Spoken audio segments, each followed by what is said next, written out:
WhatsApp champions and welcome back to grand arcade. तो आज इस वीडियो में बच्चों हम लोग अपना सैम्पल पेपर 2025 टू 2026 का जो है वो डिस्कस करेंगे और ये हमारे लिए बहुत ही ज़्यादा इम्पॉर्टेंट है करना। अगर आपने अभी तक सैम्पल पेपर नहीं करा है तो प्लीज़ इस सैम्पल पेपर को एग्जामिनेशन से पहले ज़रूर से देख कर जाना, क्योंकि ये आपको एग्जैक्टली बताएगा कि आपके फिजिकल एजुकेशन बोर्ड एग्जाम का क्या लेवल होने वाला है, किस तरीके के हमें क्वेश्चन एक्सपेक्ट करने हैं अपने बोर्ड एग्जाम में, क्या क्या मिस्टेक्स हमें नहीं करनी है और किस तरीके से हमारे आंसर्स होने चाहिए।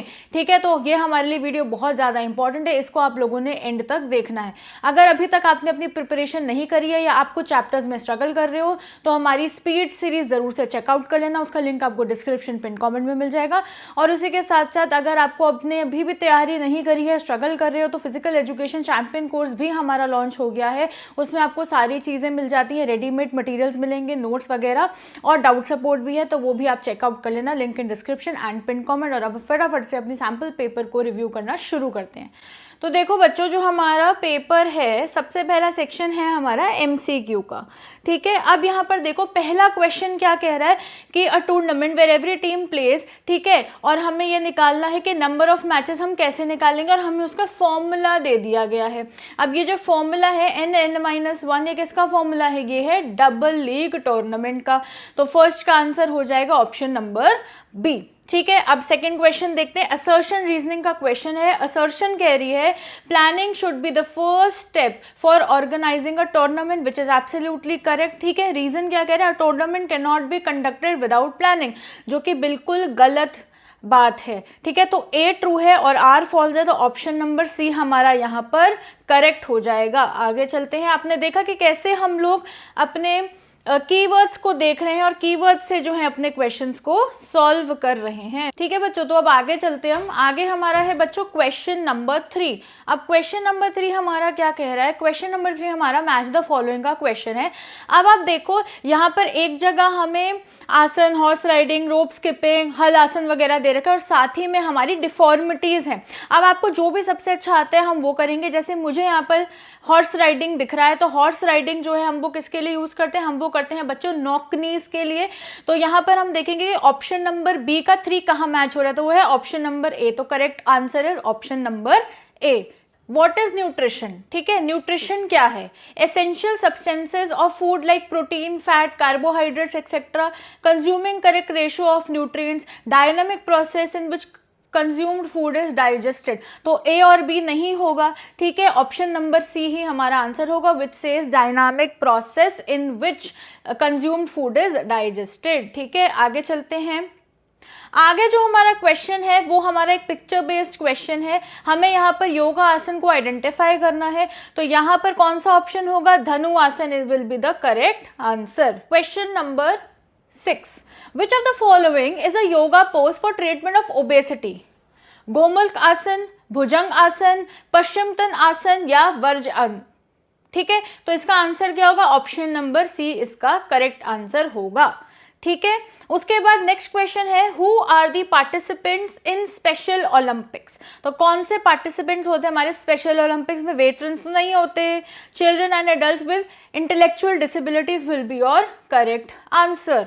ठीक है, उसके बाद बच्चों हमारा नेक्स्ट क्वेश्चन है female athlete triad does not include. तो क्या इंक्लूड नहीं होता है इसमें? अमोर्फिया होता है, ऑस्टियोपोरोसिस भी होता है, बुलिमिया भी होता है, पर हमारा ऑप्शन नंबर बी जो है वो इसका पार्ट नहीं है, तो option number B is absolutely correct. Question number 9, find the odd one out. यहाँ पर हमें ऑड वन आउट करना है, तो यहाँ पर कैल्शियम है, पोटेशियम है, सल्फर है और आयरन है। इसमें से कौन सा ऑड वन आउट है? तो वो होगा आयरन, क्योंकि बाकी सारे क्या है? मैक्रो न्यूट्रिएंट्स में आ जाते हैं, तो ऑड वन आउट क्या होगा? आयरन। आगे चलते हैं। नेक्स्ट क्वेश्चन है which is the dimension of layout in Johnson Metheny test of motor educability.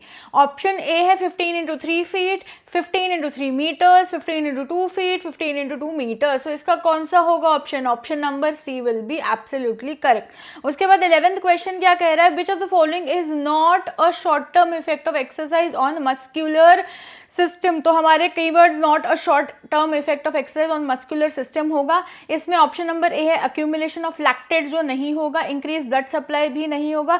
Option number सी होगा मस्कुलर हाइपरट्रॉफी। ठीक है, आगे चलते हैं। Question question number 12, question number 12 कह रहा है which of these is not, ये देखो नॉट आपका कीवर्ड है, अ सॉफ्ट टिश्यू इंजरी, तो ए होगा, ठीक है, सी भी होगा और डी भी होगा। इसमें जो ऑप्शन इंक्लूड होगा वो, जो ऑप्शन नहीं होगा इसमें वो होगा option number B, dislocation is the correct answer. आगे चलते हैं, क्वेश्चन 13 कह रहा है which of the following helps with ice skating, ice skating में क्या हेल्प करता है, क्या वो रोलिंग फ्रिक्शन है, क्या वो स्लाइडिंग है, क्या वो स्टैटिक है या फिर वो ग्लाइडिंग है, तो ऑप्शन क्या होगा, ऑप्शन बी इज सही, विच इज स्लाइडिंग फ्रिक्शन, ठीक है। Which of the following is not the factor affecting projectile trajectory, कौन सा होगा, ग्रेविटी करता है, एंगल ऑफ रिलीज भी होता है, ठीक है, ऑप्शन नंबर सी ही इसका सही ऑप्शन होगा।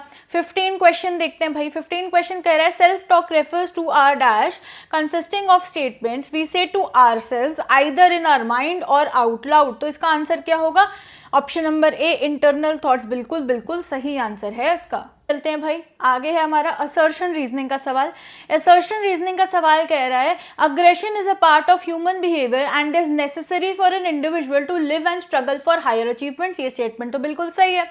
रीजन पढ़ते हैं भाई, aggression is inevitable and inseparable in sports, ये भी बात ठीक है, पर अगर मैं इसमें बिकॉज लगाऊं तो क्या हमारी रीजन असर्शन की स्टेटमेंट को रीजन असेटमेंट की स्टेटमेंट को सही से एक्सप्लेन कर रही है, तो नहीं कर रही है, तो both A and R true but R is not the correct explanation of A, ठीक है।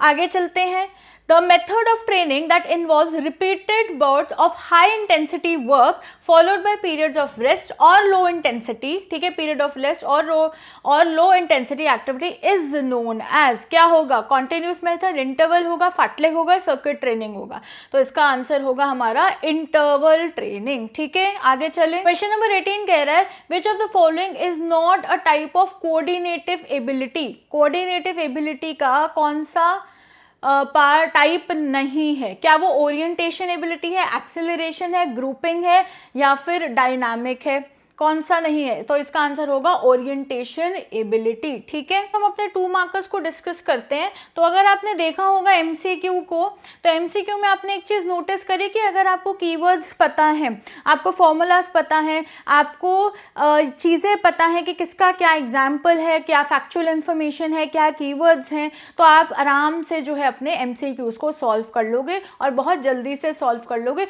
और जो हमारे एमसीक्यूज थे वो मॉडरेट लेवल के थे, बहुत इजी भी नहीं थे और बहुत ही ज़्यादा डिफिकल्ट भी नहीं थे, पर हाँ अच्छे खासे मॉडरेट लेवल के हमें देखने को मिले। अब बच्चों हमारा नेक्स्ट क्वेश्चन है जो क्वेश्चन नंबर 19, जो 2 मार्क का क्वेश्चन है। यहाँ पर हमें बोला गया है differentiate between the 3 types of spinal deformities, तो यहाँ पर हम स्पाइनल डिफॉर्मिटी के बारे में बात कर रहे हैं।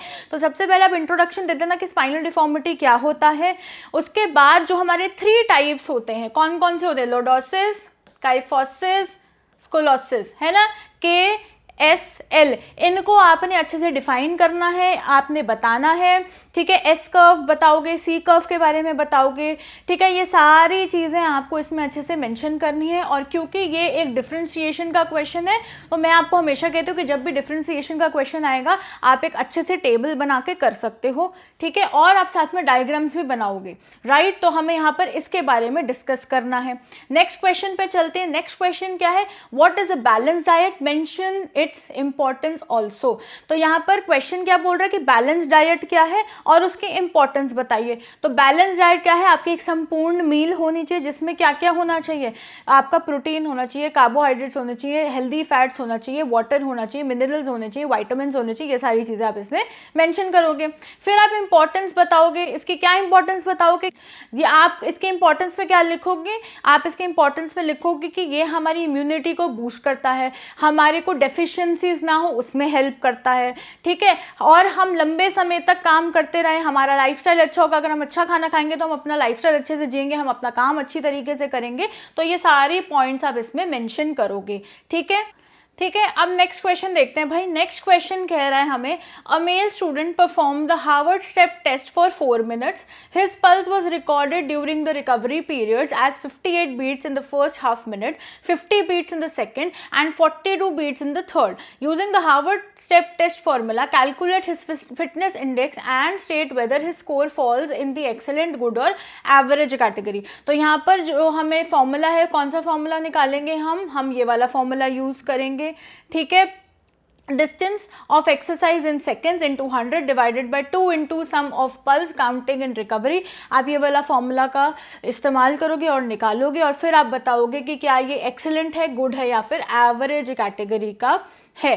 ठीक है, उसके बाद आगे चलते हैं, आगे क्या क्वेश्चन कह रहा है। नेक्स्ट क्वेश्चन है बच्चों, enlist any 4 types of fractures. तो यहाँ पर हमें कोई भी 4 टाइप्स ऑफ फ्रैक्चर बताने हैं। सिंपल है, कंपाउंड है, ट्रांसवर्स है, ओब्लिक है ना, बहुत सारे हैं हमारे पास। तो आप कोई भी 4 यहाँ पर बता देना जो भी आपको अच्छे से याद हो। ठीक है, उसके बाद हमारा नेक्स्ट क्वेश्चन है, right a short note on sports psychology. तो यहाँ पर आपको एक शॉर्ट नोट लिखना है ऑन स्पोर्ट्स साइकोलॉजी। तो अब यहाँ पर आप बताओगे कि भाई स्पोर्ट्स साइकोलॉजी क्या है, स्पोर्ट्स साइकोलॉजी क्यों इंपॉर्टेंट है।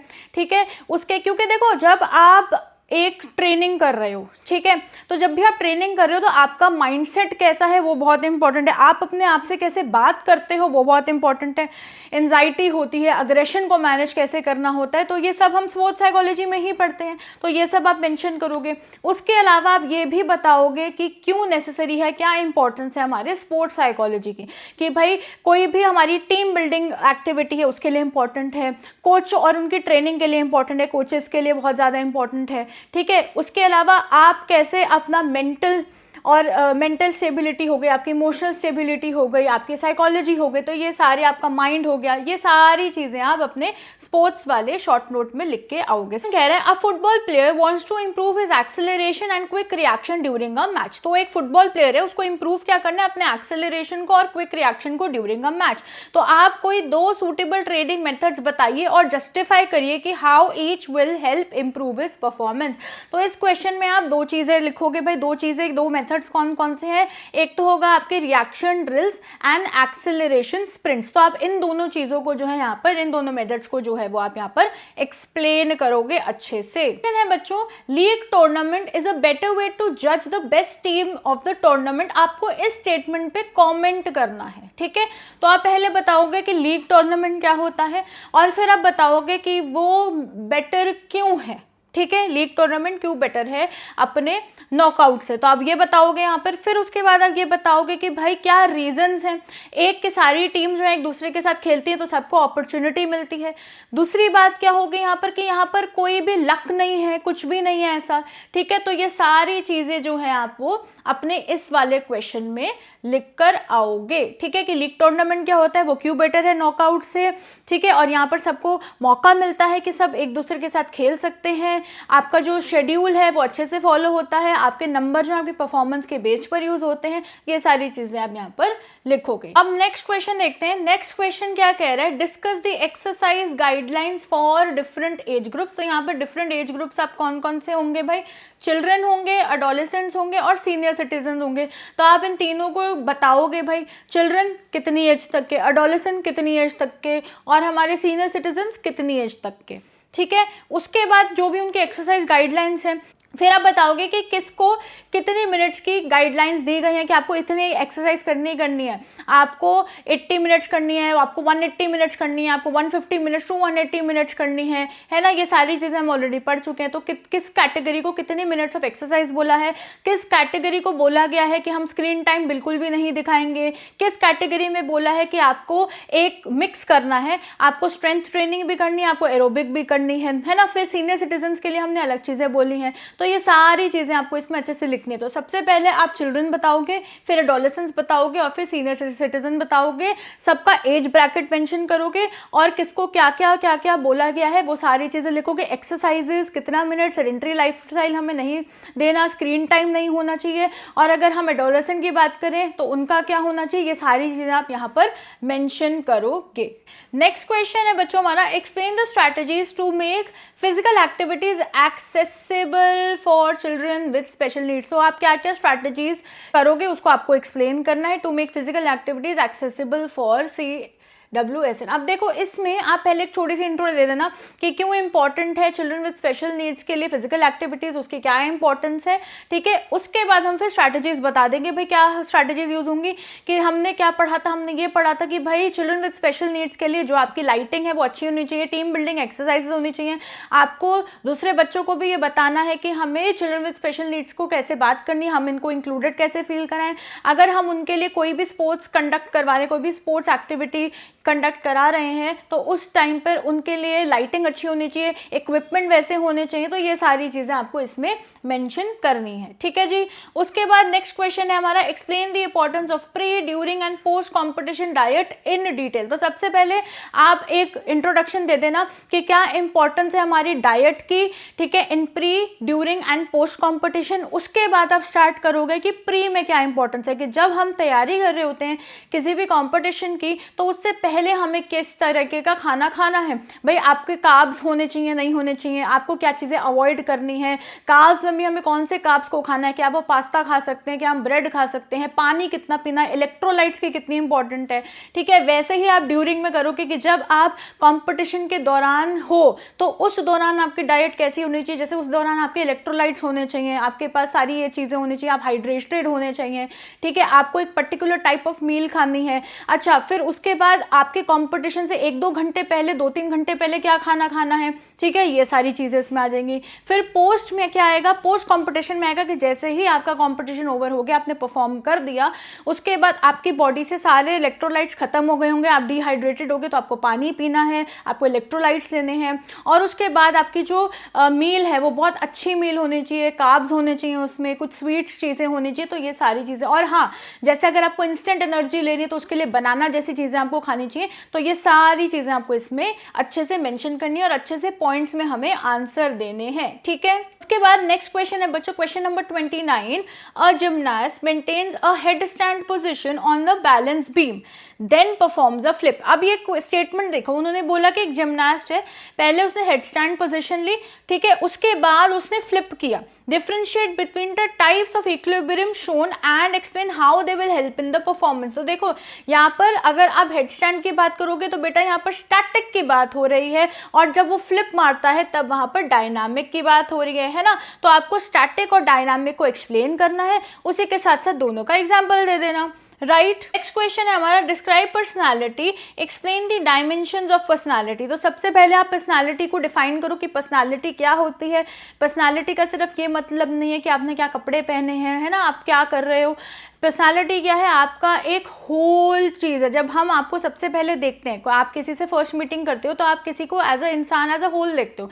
जैसे एचआर में बहुत पुरानी कहावत है कि आप एक जब पेड़ को देखते हो तो आप पूरे पेड़ को देखते हो, पहली नज़र आपकी पूरे पेड़ पर जाती है, उसके बाद आप उसके छोटे छोटे हिस्से देखते हो कि अच्छा उसमें ब्रांचेज हैं, उसमें लीव्स हैं, उसमें फ्लावर्स लगे हैं या नहीं, है ना, ये सारी चीज़ें। तो यही हमारा पर्सनालिटी है। तो पर्सनालिटी में हमारी बहुत सारी चीज़ें आती हैं। फिर हम उसको बताएंगे कि कौन कौन सी डायमेंशंस हैं। कौन कौन सी डायमेंशन है, हमारी साइकोलॉजिकल है, हमारी सोशल डायमेंशन है। तो ये सारी चीज़ें आपको इसमें डायमेंशन में लिख कर आनी है, हमारी मेंटल, कॉग्निटिव, ये सारी चीज़ें आपको इसमें लिख कर आनी है। हेडिंग दोगे, फिर लिखोगे, फिर लाइन छोड़ोगे और एग्जाम्पल्स भी आप दोगे इसके। तो अगर हम देखें अपने 2 मार्कर्स और 3 मार्कर्स क्वेश्चन को, तो आपने देखा कि कुछ कुछ क्वेश्चन इसमें ऐसे थे जिसमें उन्होंने हमें कुछ सिचुएशन बता रखी है, कुछ एग्जाम्पल दिया हुआ है सीबीएसई ने हमें, और हमें उससे फिगर आउट करना है कि हम किस चीज़ के बारे में यहाँ पर बात कर रहे हैं, नंबर 1। नंबर 2, यहाँ पर आपने देखा होगा कि बहुत 1 मार्कर्स में उन्होंने यहाँ पर पूछ रखा है कि आप 1 मार्कर में चीज़ों को डिस्क्राइब करिए और 2 मार्कर्स में आप उसके मेरिट्स बताइए या एडवांटेजेस बताइए, स्ट्रैटेजीज बताइए, है ना। तो ये सारी चीज़ें हमने देखा। और ये वाले जो क्वेश्चन है, कुछ क्वेश्चन मुझे ऐसा है कि कुछ डायरेक्ट क्वेश्चन है, जैसे डाइट वाला था, बैलेंस डाइट वाला था, वो इजी है। तो ये वाले जो आपके 2 मार्कर्स एंड 3 मार्कर्स है वो आपके इजी टू मॉडरेट है, पर 3 मार्कर्स मैं बोलूंगी आपके थोड़े बहुत मॉडरेट लेवल के हैं, ठीक है। अब हम आगे चलते हैं और आगे देखते हैं कि हमारे 4 मार्कर्स कैसे होने वाले हैं। तो यहाँ पर देखो बच्चों, read the following text carefully and answer the questions that follow. Competing in physical activity has been a natural tendency of humans. The competitions or tournaments are held according to a set of rules and regulations. The success of tournaments depend upon a suitable fixture, है ना। तो अब देखो यहाँ पर देखते हैं हम कि सीबीएसई ने हमें क्या पिक्चर बेस्ड क्वेश्चन दिया है, बेस्ड क्वेश्चन, ठीक है। अब अगर आप इस फिक्सचर को देखोगे तो आपको समझ में आ रहा होगा कि ये जो है ये नॉकआउट टूर्नामेंट का मुझे दिख रहा है ना। तो पहला क्वेश्चन क्या कह रहा है, पहला क्वेश्चन कह रहा है the method followed in drawing the fixture is. Random method है, नॉकआउट है, लीग कम को नॉकआउट है, या फिर लीग मेथड है। तो यहाँ पर हमने नॉकआउट की बात करी। और मैं आपको ये बता दूं, ये वाला क्वेश्चन सीबीएसई ने सैम्पल पेपर में आपके एज इट इज लिया है from case based questions of physical education, जो उनकी वेबसाइट पे अवेलेबल है। एग्जैक्ट क्वेश्चन वहां पर उन्होंने डाला हुआ है, वही इन्होंने यहाँ पर आपको परफॉर्म करने के लिए दे दिया है। आगे चलते हैं, ठीक है। क्वेश्चन नंबर 2 देखते हैं। क्वेश्चन नंबर 2 क्या कह रहा है, the number of matches played can be calculated by the formula. तो जो नंबर ऑफ मैचेस निकालने हैं मुझे, उसका फॉर्मूला क्या है? क्या वो 2n है? नहीं। क्या वो n+1 है? नहीं। क्या वो n/2 है? नहीं। आंसर क्या होगा? n-1। ठीक है। थर्ड क्वेश्चन कह रहा है हमें, what is the advantage of this tournament. तो इस टूर्नामेंट का एडवांटेज क्या है? कि हम ज्यादा मैचेस खेल सकते हैं? नहीं। Less number of teams participates? ना। The knockout tournament takes less time and is economical, या all teams play equal number. तो इसका ऑप्शन नंबर सी ही सही होगा। Question number 4। क्वेश्चन नंबर 4 क्या कह रहा है, what is the team used if privilege is given to a team to play at a higher round. तो प्रिविलेज जो हम देते हैं कि आप नेक्स्ट टीम में, अगर आप नेक्स्ट राउंड में चले जाओ, उसको क्या बोलते हैं? तो उसको हम कहते हैं बाय, है ना। तो देखा, ये पिक्चर बेस्ड क्वेश्चन ऐसे अब आपके आने लगे हैं, और ये वाला क्वेश्चन एग्जैक्टली आपके उस डॉक्यूमेंट से निकाला हुआ है जो सीबीएसई ने आपके लिए बनाया था केस बेस्ड क्वेश्चंस का। ठीक है। Identify the logo. तो लोगो हमें आइडेंटिफाई करना है कि क्या ये स्पेशल ओलंपिक्स का है, कि पैरालंपिक्स का है, डेफी ओलंपिक्स का है, या स्पेशल ओलंपिक्स भारत का है। तो ये जो हमारा लोगो है बच्चों, ये है डेफी ओलंपिक्स का। Next question, what does a circle signify. कि सर्कल क्या सिग्निफाई कर रहा है? यूनिटी, ईयर्स, स्ट्रेंथ, या आइरिस। तो ऑप्शन नंबर डी सही है। ठीक है। In which year was it held for the first time. कि फर्स्ट टाइम कौन से साल में हुआ था? 2001, 1924, 1948 या 1968। तो 1924 सही है। ठीक है। What are the 4 colours in the logo. कि लोगो में कौन से 4 कलर्स हैं? तो लोगो में है red, blue, green, yellow. Red, blue, green, yellow. तो ऑप्शन नंबर बी बिल्कुल सही है। अब ये है हमारा नेक्स्ट क्वेश्चन। नेक्स्ट क्वेश्चन आपको दिख रहा होगा कि फ्रैक्चर्स का क्वेश्चन है ये, है ना। चलो फर्स्ट क्वेश्चन देखते हैं। फर्स्ट क्वेश्चन मुझे क्या कह रहा है, when the 2 ends of an injured bone enter into each other it is said to be. It is said to be. कौन सा है ये फ्रैक्चर? इम्पैक्टेड फ्रैक्चर है, ग्रीन स्टिक है, ट्रांसफर्स है, या कम्युनिटेड फ्रैक्चर है? कौन सा है ये? Option number C, impacted fracture. ठीक है। क्वेश्चन नंबर 2 देखते हैं अब इसका।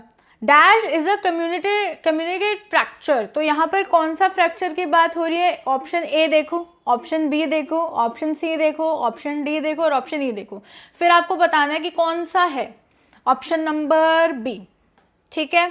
आगे चले। नेक्स्ट क्वेश्चन क्या कह रहा है? नेक्स्ट क्वेश्चन हमें कह रहा है, when the bone is broken into many pieces at one place or different places it is called. Option number C. ठीक है। Dash fracture occurs in a straight line at a right angle to the shaft of the bone. कौन सा fracture है ये? क्या ये green stick है, oblique है? ऑब्लिक तो नहीं होगा क्योंकि वो डायगोनल होता है। ट्रांसवर्स। ठीक है। तो बच्चों आपने देखा कि जो 4 मार्क का क्वेश्चन थे, ये मैंने आपको अपनी एक प्रीवियस वीडियो में भी बताया था कि अब जो 4 मार्कर्स हैं वो आपसे as a picture based question या as a case based question ही पूछा जाता है। आपको एक पिक्चर दे दी जाती है और उस पर आपको MCQ पूछे जाते हैं जो आपको अटेम्प्ट करने होते हैं।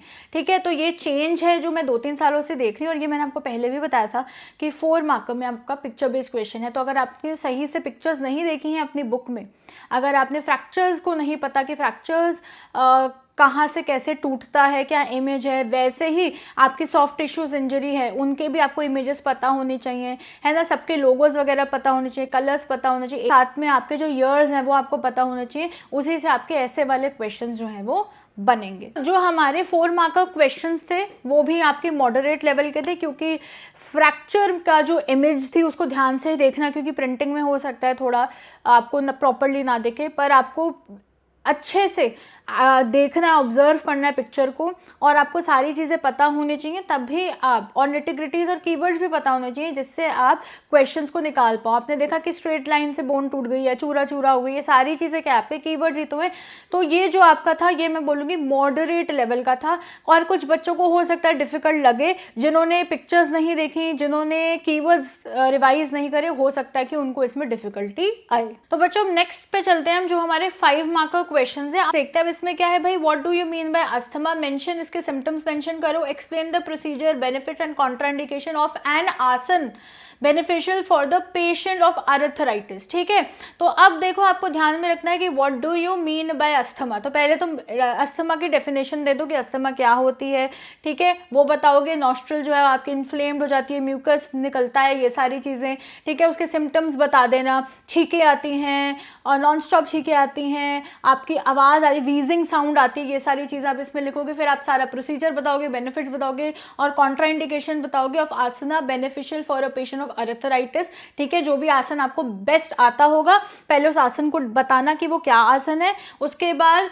उसकी प्रोसीजर लिखना, बेनिफिट्स लिखना, कॉन्ट्राइंडिकेशन लिखना, सारी चीज़ें पॉइंट्स में लिखना। ठीक है, नेक्स्ट पर चलते हैं। हमारा नेक्स्ट क्वेश्चन कह रहा है make a table of test items listed under the fitness test by SAI age group of 19 to 18, explain the procedure, scoring of 50 meter run and partial curl. कौन कौन से आइटम्स हैं आप वो बताओगे, जैसे BMI है, स्ट्रेंथ है, इंड्योरेंस है, ये सारी चीज़ें आप मेंशन करोगे, जितनी भी चीज़ें हैं वो सारी मेंशन करोगे। फिर आप प्रोसीजर और स्कोरिंग जो है वो मेंशन करोगे, 50 मीटर रन का और पार्शियल कर्ल का। ठीक है, सारी चीज़ें बहुत ध्यान से करनी है, आपको अच्छे से डिफाइन करनी है, हेडिंग्स होनी चाहिए, पॉइंट्स होने चाहिए। क्वेश्चन देखते हैं बच्चों, what do understand by circuit training. तो सबसे पहले आप सर्किट ट्रेनिंग को डिफाइन करोगे कि एक छोटा सा सर्किट होता है जिसमें हम कुछ एक्सरसाइजेस डालते हैं, जिसपे रेस्टिंग टाइम बहुत ज़्यादा नहीं होता, इसको आपको 2-3 बार रिपीट करना पड़ता है, राइट। और कैसे एक कोच प्लान करता है सर्किट ट्रेनिंग सेशन को with 6 station to develop the fitness of a new training. अब न्यू ट्रेनिंग के लिए हमें बनाना है 6 स्टेशन का, तो इसमें आपको 6 एक्सरसाइजेस लेना है, जैसे पुशअप है, आपका स्क्वाट्स है, आपका प्लैंक है ना, ऐसे बहुत सारी आप एक्सरसाइजेस 6 एक्सरसाइजेस लिख लेना। और उसके बाद आप ये भी बताओगे कि क्या क्या डेवलप होगा उस न्यू ट्रेनिंग का, इंड्योरेंस है, स्पीड है, फ्लेक्सिबिलिटी है, एजिलिटी है, तो ये सारी चीज़ें इसमें आपकी आ जाएंगी। इसको अच्छे से एक्सप्लेन करना, डायग्राम भी बना देना। उसके बाद हमारा लास्ट क्वेश्चन है बेटा लीवर का, what is a lever, discuss application of lever in sports. तो आप लीवर बताओगे कि लीवर क्या है, उसे एक्सप्लेन करोगे। और जो हमारे 3 क्लास है, class 1 lever, class 2 lever, class 3 lever, ठीक है, इन तीनों को आप अच्छे से एक्सप्लेन करोगे और साथ में इसका आप एग्जाम्पल दोगे।